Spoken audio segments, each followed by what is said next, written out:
মঙ্গলময় সর্বদেবময় শ্রীকৃষ্ণ সম্বন্ধ দাতার ভববন্ধন মোচনকারী অনন্ত বিভূষিত মৎগুরু জগৎগুরু বিদ্যালীলা বিষ্ট ও বিষ্ণুপাদ অত্যন্ত সর্বশ্রেষ্ঠ মত বুদ্ধি প্রকাশ মহারাজের চরণ কমল অনন্ত কোটি ভগবতী নিবেদন করে तत्पश्चात रूपार्ग गुरुवर्ग अनंत कोटि वैष्णव वृंदे चरण कमल दंडवत प्रणति निवेदन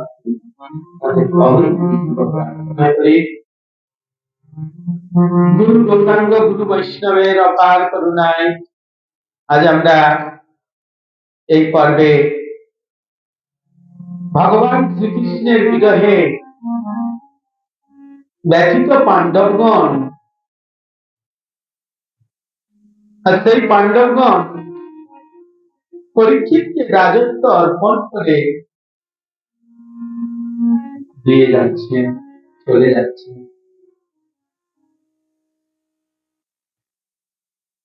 আজ অর্জুন কয়েক মাস ধরে দ্বারকায় গিয়েছে।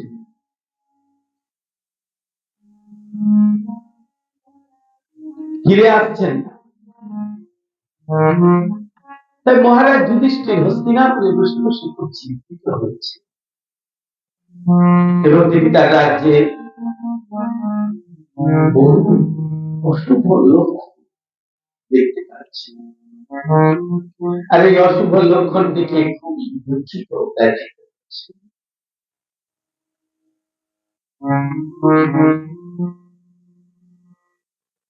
এমন সময়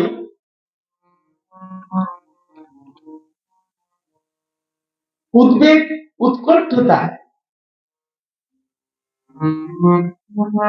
বিষণ্ণ অবস্থায় অর্জুনকে আসতে দেখে মহারাজ যুধিষ্ঠির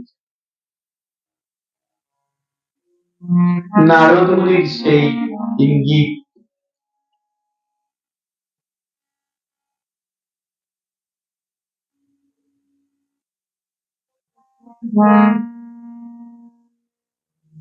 স্মরণ করে অর্জুনকে দ্বারকার কুশল বার্তা জিজ্ঞাসা করলে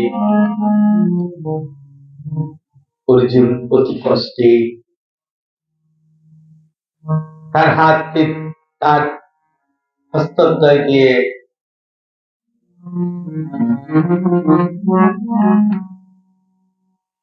অশ্রু মার্জিত করতে করতে বললেন, পরমেশ্বর ভগবান শ্রী হরি, যিনি আমার অত্যন্ত ঘনিষ্ঠ মিত্র,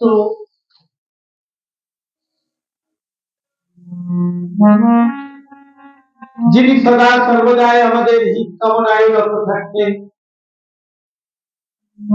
এমনকি যিনি আমার এই মহাসমর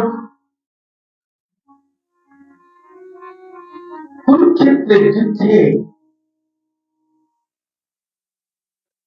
রথকে পরিচালনা করেছেন, রথের সারথি হয়েছিলেন।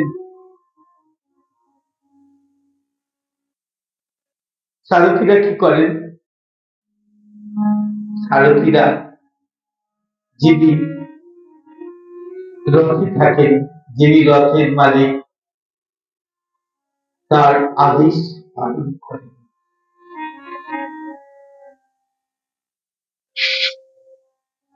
আর আমার ভগবান শ্রীকৃষ্ণচন্দ্র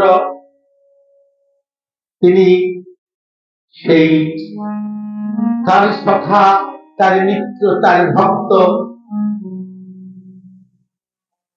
তার রথকে পরিচালনা করেছিলেন। সেই কথাটাই অর্জুন স্মরণ করেছিলেন। আজ তিনি আমাকে ছেড়ে নিজ ধামে প্রত্যাবর্তন করেছেন, তাই আজ আমার সমস্ত তেজ অপহৃত হয়েছে। কৃষ্ণ বিনা সবই শূন্য, তাকে হারিয়ে আমি যেন শূন্যময় কিছু দেখছি। সমস্ত কিছু, সমস্ত সংসারটাই শূন্যময়। দিচ্ছি। অর্জুন বারংবার ভগবান শ্রীকৃষ্ণের কৃপার কথা স্মরণ করছে।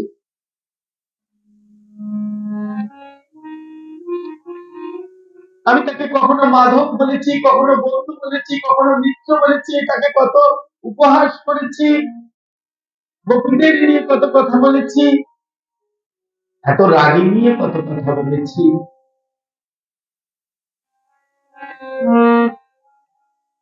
কখনো তিনি গোপী, তিনি কখনো আমাকে বিশ্বরূপ দেখিয়েছেন, আত্মধর্মের কথা বলেছেন, কি করলে তাকে লাভ করা যায় সেই কথা বলেছেন, শাক্ত ধর্ম কি তা কথা বলেছেন, ব্রাহ্মণের ধর্ম কি তা কথা বলেছেন, বৈশ্যের ধর্ম কি তাও বলেছেন, শূদ্রের ধর্ম কি আচরণ কি তাও বলেছেন। আমাকে কখনো ধনঞ্জয়, কখনো পার্থ, কখনো অর্জুন, কখনো হে সখে,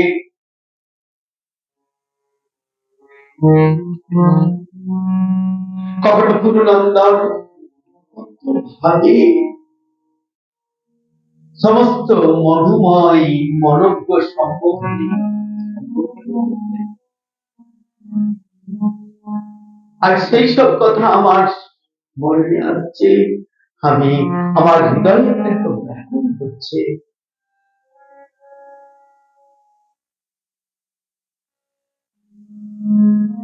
যদুকুলের বিনাশ হয়েছে, শ্রীকৃষ্ণের স্বধামে প্রত্যাবর্তন হয়েছে, এই কথা শুনে মহারাজ যুধিষ্ঠির যেন ইহলোকে আর থাকতে পারছেন না, তার পায়ের তলায় যেন আর মাটি নাই, তিনি যেন ইহলোক পরিত্যাগ করবার কথা চিন্তা করছেন।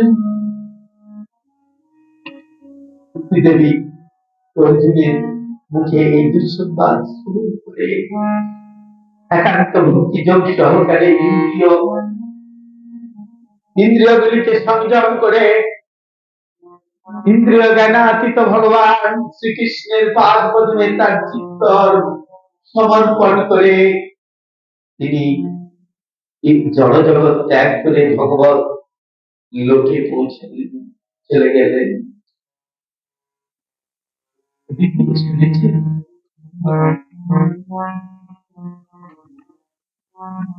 তাদের পুণ্যাত্মা বিদুর,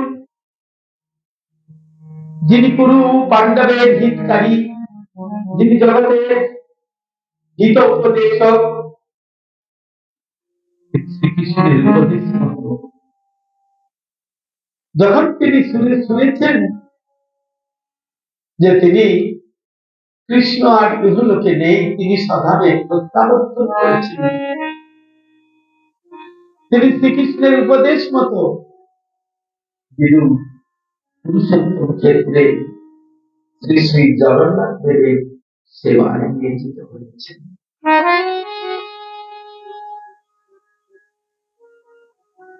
বিদুর, মহামতি বিদুর, তিনি সেই জগন্নাথ ধামে পুরুষোত্তম ক্ষেত্রে ত্যাগ করেছিলেন। সমুদ্র তীরে বর্তমানে আজও তার সমাধি বিদ্যমান।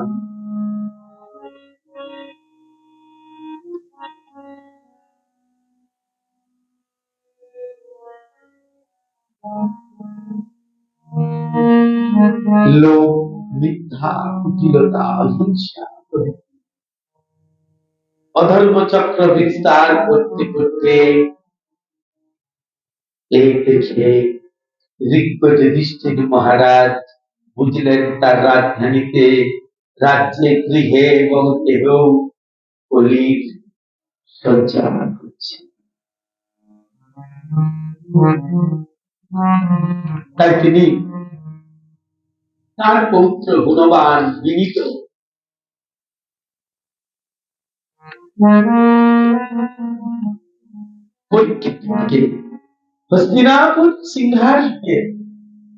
হস্তিনাপুরের সিংহাসনে অভিষিক্ত করে অনিরুদ্ধের পুত্র বজ্রনাভকে মথুরায় অভিষিক্ত করেছিলেন।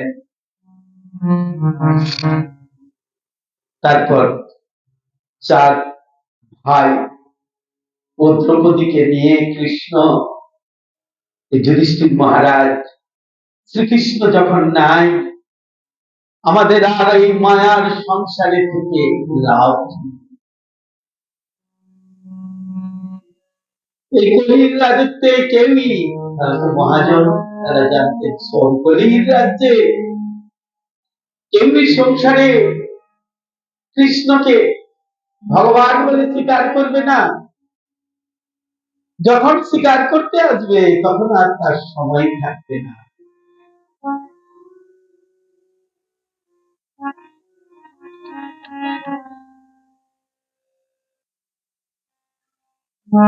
তিনি আস্তে আস্তে মহারাজ সকালে মহারাজ যুধিষ্ঠিরের কথা অনুমোদন করে মহাপ্রস্থান করবার জন্য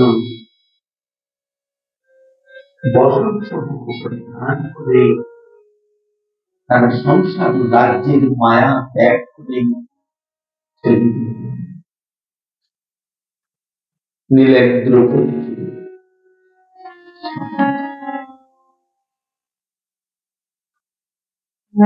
নিরন্তর ভগবানের কথা স্মরণ করবার ফলে তাদের চেতনা নির্মল হওয়ায় চিদাকাশে তারা পরম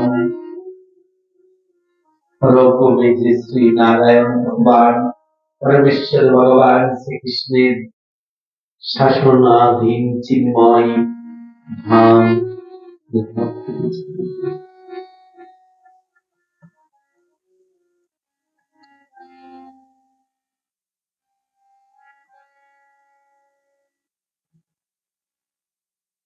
বিদুর আমরা দেখতে পাই অপর দিকে যমলোকে ভ্রমণ করেছিলেন, কারণ বিদুর ছিলেন স্বয়ং যমরাজ।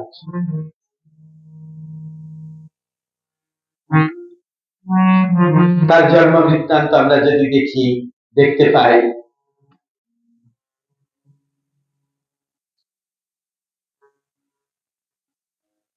তিনি ছিলেন যমরাজ। তাকে তিনি ঋষির অভিশাপে, মাতঙ্গ ঋষির অভিশাপে তিনি এই যমরাজ বিদুর মর্তলোকে জন্ম।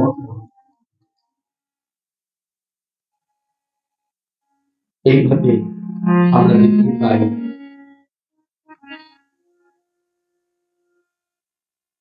ভগবানের পরম ভক্ত ভগবান সদাবে প্রত্যাবর্তন করলেন এবং তিনি তার ভক্তদেরকেও সঙ্গ দিয়ে গেলেন এবং যদুপুরকেও সঙ্গে।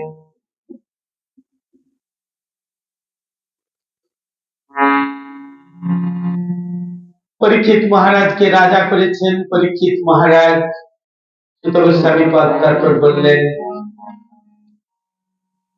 ভাগ্য গণনায় পারদর্শী পণ্ডিতেরা মহারাজ পরীক্ষিতের জন্মের সময় তার যে সমস্ত মহান গুণাবলীর কথা বলেছিলেন, কালক্রমে সেই সমস্ত গুণাবলীর দ্বারা বিভূষিত হয়ে একজন পরম ভাগবত রূপে এবং শ্রেষ্ঠ ব্রাহ্মণদের উপদেশ অনুসারে পৃথিবীর শাসন। তিনি কখনোই ভগবান শ্রীকৃষ্ণের নাম বিস্মৃত।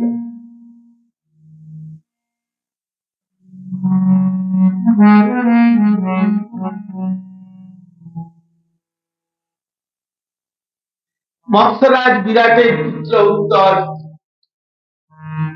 সেই উত্তরের কন্যার নাম ইরাবতী। মহারাজ পরীক্ষিত ইরাবতীকে ধর্মপত্নী রূপে গ্রহণ করেছিলেন। তার গর্ভে কয়েকটি সন্তান হয়েছিল। পুত্র জন্মেজয়, শ্রুতসেন, উগ্রসেন ও ভীমসেন নামে 4টি পুত্র।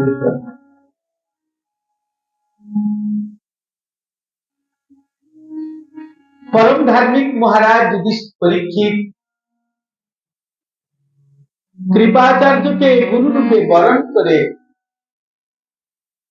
তিনি এমনকি 3টি অশ্বমেধ যজ্ঞ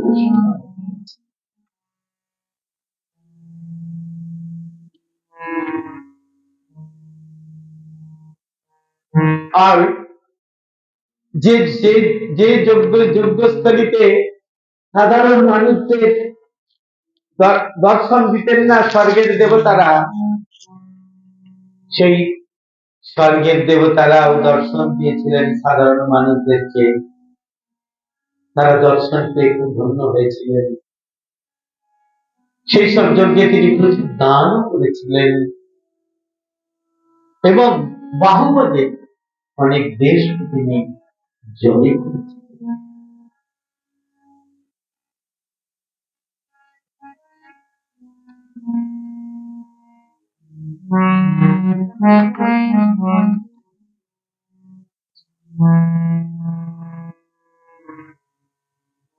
এক সময় তিনি যখন পৃথিবী শাসন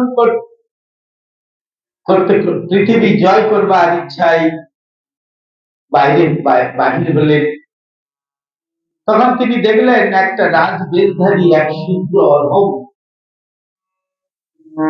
এক তৃণকায়া গাভীকে ও একটি এক পদযুক্ত বৃষকে দণ্ডাঘাত করছে। পরীক্ষিত মহারাজ তৎক্ষণাৎ তাকে ধরে উপযুক্ত শাস্তি দেবার কথা চিন্তা করলেন। বজ্ররূপ বিষ্ণু জিজ্ঞাসা করলেন, কে তুই?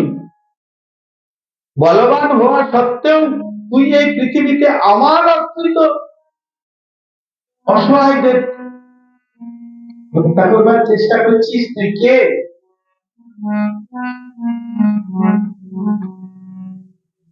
মহারাজ পরীক্ষিত 3 পদহীন বৃষকে জিজ্ঞাসা করলেন, কে আপনি? আপনি কি কোনো দেবতা? বৃষরূপ ধারণ করে আমাকে ছলনা করছেন। আপনার 3টি চরণ হারিয়ে গেছে, মাত্র একটি চরণে একটি পদে নির্ভর করে কি কারণে বিচরণ করছে? কে আপনার এমন দশা করছে আমাকে বলুন।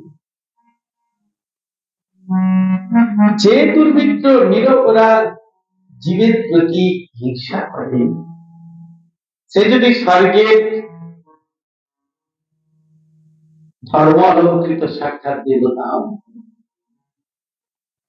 তথাপি আমি তার মস্তক ছেদন করব।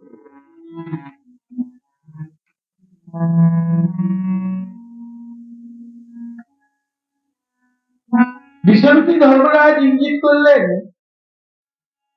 সত্যযুগে তপস্যা, শৌচ, দয়া ও সত্যরূপ আমার 4টি চরণ প্রতিষ্ঠিত ছিল,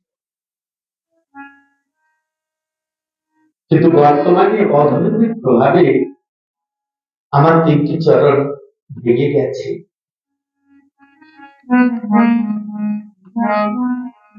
এখন আমি একটি অর্থাৎ সত্যরূপ পায়ের উপর ভর দিয়ে কোনোমতে দাঁড়িয়ে আছি,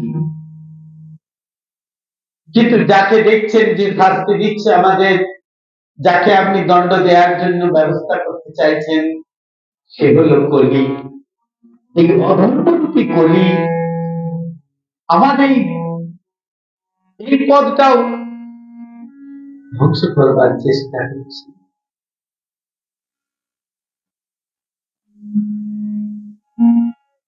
কলির অত্যাচারে ধর্ম বলতে আর পৃথিবীতে কিছু,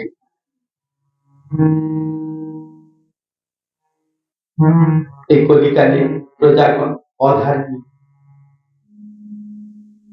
সমস্ত যাগ যজ্ঞ সব বন্ধ করে দিয়েছে। তার ফলে দেবতাদের রোষে বসুন্ধরা শস্য শূন্য। অধার্মিক পুত্রদের মঙ্গল চিন্তায় পৃথিবী আজ বিচলিতা। কলির প্রভাবে ধর্ম আজ দুর্বল। যে মাটির বুকে ভগবান শ্রীকৃষ্ণ কত লীলা করে গেলেন, সেই বসুন্ধরা আজ কি চরম অবস্থা। সেই বসুন্ধরাতে আজ কি চরম অবস্থা, কি চরম অবস্থা। তিনি আজ আপনার সামনে গাভীর পা প্রতিবদী না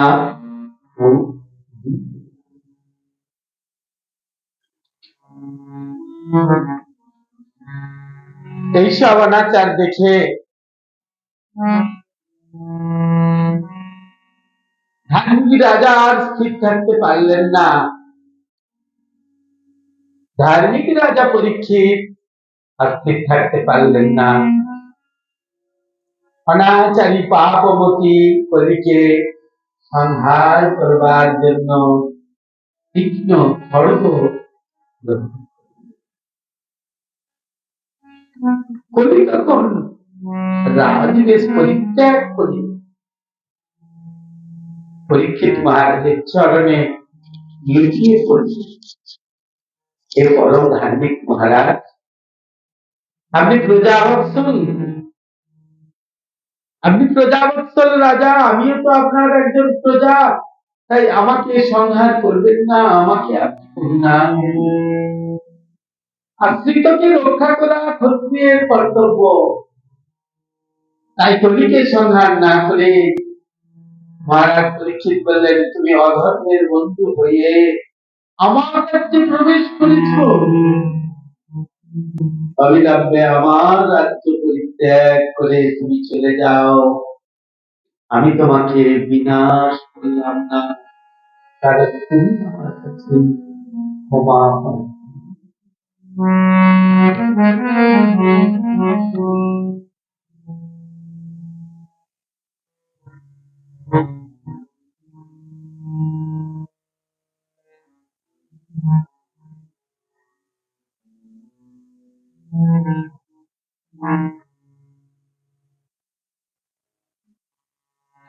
বন্ধ করে